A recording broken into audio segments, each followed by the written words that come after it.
بسم اللہ الرحمن الرحیم۔ چہل احادیث کا سلسلہ چل رہا تھا اور الحمدللہ ہم نے 7 احادیث عربی متن کے ساتھ اور اس کے ترجمے کے ساتھ اور ان کی مختصر تشریحات کے ساتھ مکمل کر لی ہیں۔ اب 8ویں حدیث آج ہم پڑھیں گے، اور 8ویں حدیث یہ ہے کہ وَأَن تَشْهَدَ اللَّا إِلَٰهَ إِلَّا اللَّهُ وَأَنَّ مُحَمَّدًا رَّسُولُ اللَّهِ۔ اس حدیث مبارکہ کے 2 حصے ہیں۔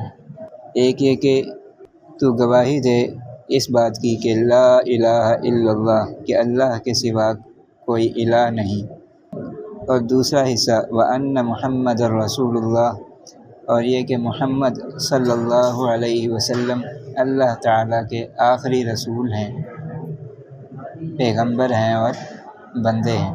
اس کی تشریح یہ ہے کہ اس حدیث مبارکہ میں 2 چیزوں کا بیان ہوا ہے، ایک توحید ہے اور دوسرا رسالت۔ اور توحید کہتے ہیں اللہ تعالیٰ کی وحدانیت کے بیان کرنے کو، یعنی اللہ تعالیٰ وحدہ لا شریک ہے، اس کا کوئی معبود نہیں، وہ تنہا ہے، اس کے ساتھ کوئی دوسرا شریک نہیں، وہ خالق ہے۔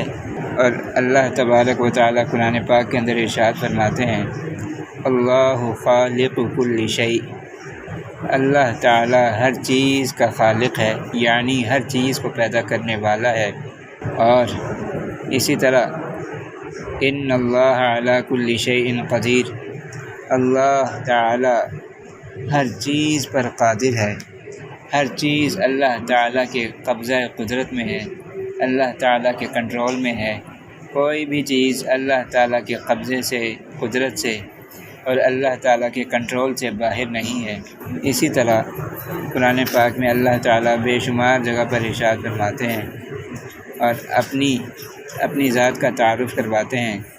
اللہ تعالیٰ بتاتے ہیں کہ ان اللہ هو السمیع البصیر، کہ بے شک اللہ تعالیٰ وہی ہے سننے والا اور جاننے والا۔